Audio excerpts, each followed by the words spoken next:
Greetings survivors and friends, Shadowfrax here with another deep dive into the world of doing things with Rust that are a bit different to what you get inside of the box, otherwise known as plugins. Where today, among other things, we have what I think may be the shortest journey something's taken from concept limbo to actually being a thing. But before I start, a couple of notes. Firstly, if you do like my video, please massage those buttons for me. And secondly, because I still get comments on this type of vid about FacePunch ruining the game by adding more stuff, these are plugins. They're not made or endorsed by FacePunch, they're entirely optional and are merely here to show you new ways of playing the game and what might get added one day to the base game, only if FacePunch feel like doing so. Until that point, they are just plugins. So first, shortly after the invention of the trouser came the invention of the pocket.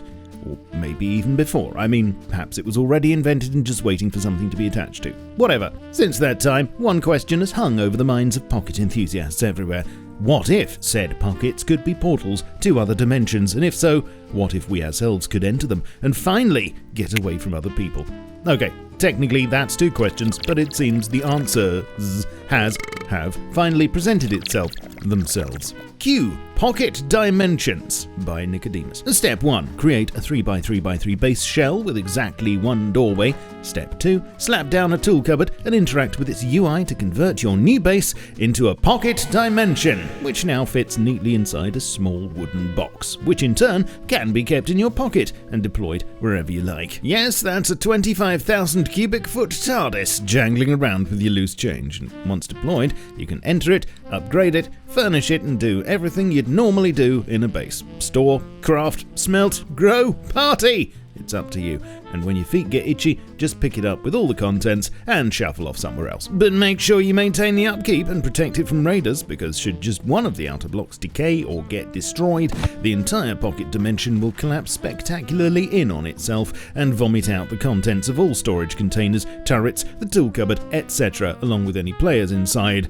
And that could get pretty messy. By default, you can't put a lock on the box, but this can be changed by server owners, and raiding either consists of someone getting inside and destroying one of the outer walls, or doing enough damage to the box itself, which takes about 7 to 8 C4 by default out of the box, as it were. Of course, it's up to you to make sure that doesn't happen, but one of these is potentially a great way to suddenly hide yourself, keep your best gear out of reach, or even set up some sneaky ambushes. And if you can't be bothered to even make a base in the first place, a variety of pre-built, ready-to-move-in pocket dimensions can be set up and sold by server owners. But you say, I've seen Inception, and I'm wondering, can we deploy pocket dimensions inside pocket dimensions? And the answer to that is yes. Yes, you can. You can deploy pocket dimensions inside pocket dimensions inside pocket dimensions inside pocket dimensions, etc., etc., which gives a whole new meaning to going deep, and could make raiding very, very messy indeed. From inner space to outer space next, but first, a quick massage from my wonderful sponsor for this vid. This is you, wanting to assert your dominance on the internet. Maybe for you that means being able to access movies and games that aren't available in your country, or keeping all your online activity secret from those pesky people who write down everything you do.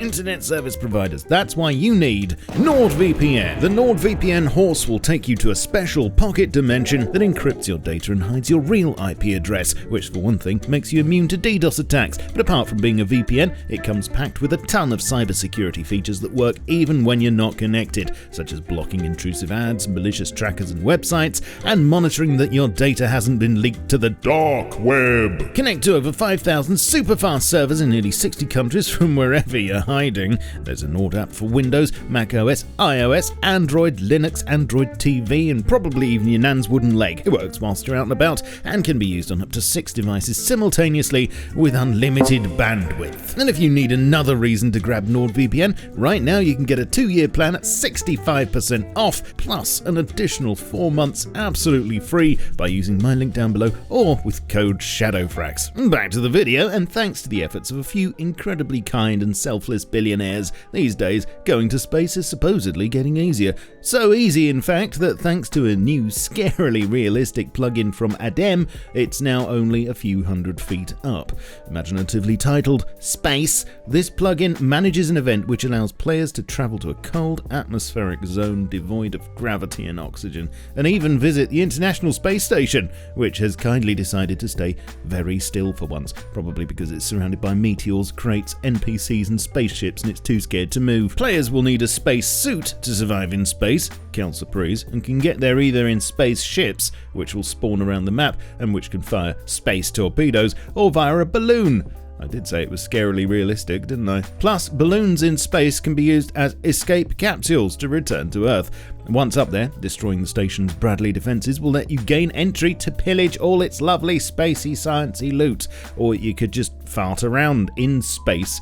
Not that anyone would hear you doing it. Indulge in a bit of zero-G PvP and harvest the meteors and crates you find floating about there. I really like this plugin. I think it's about as silly as the actual space program, and it's about the only place left for Rust to go anyway after everything else that's been added. I mean, we've already had shots at remaking Mars and the Moon in server form, so why not? Now, I think somebody might have been watching my latest Concept Limbo. Or perhaps this is just a massive coincidence. Watchers of the channel will know that recently, among other things, I featured a community-made model of a new form of travel that a lot of people were bouncing off the walls about, and so it gives me great pleasure to show this next one. Also by Adem, this is Pogosticks. The madman actually went and did it, and it's exactly what you'd expect really. A pogo stick item that lets you bounce around, jump over things, and indulge in as much parkour as you can cope with. Bunny ears optional. As for use, there are two ways they can be set up, either as a belt bar item that's only active when selected, or as a clothing item which will become active when equipped. The advantage of the latter being that it's possible to shoot whilst jumping. It's up to you. Or your server owner, really. With great bouncing comes great responsibility, of course, and so various other settings can be tweaked, such as bounce height and speed.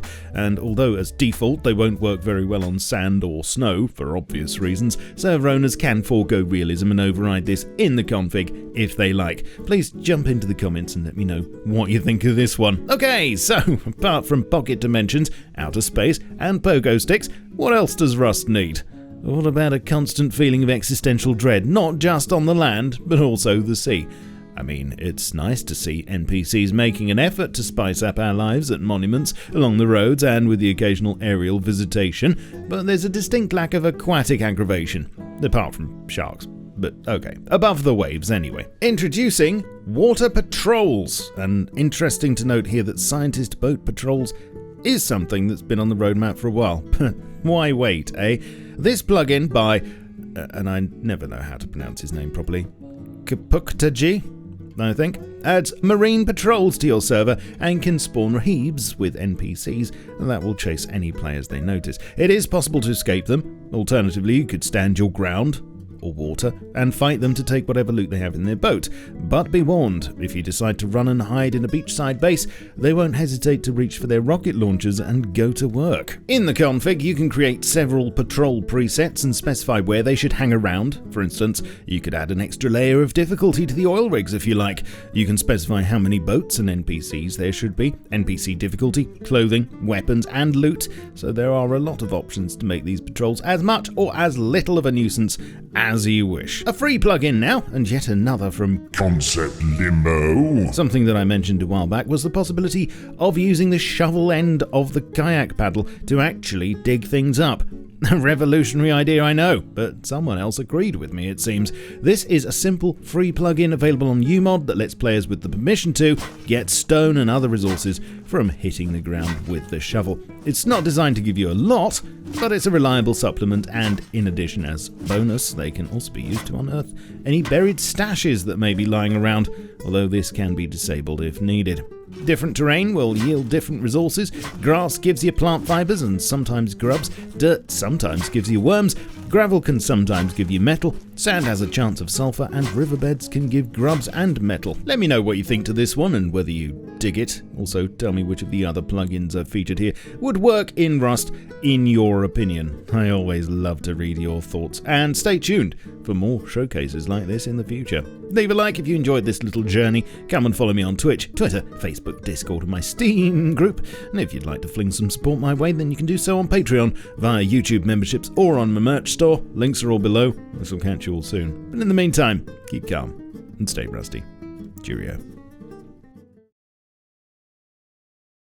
Face Punch ruining the game by adding more stuff.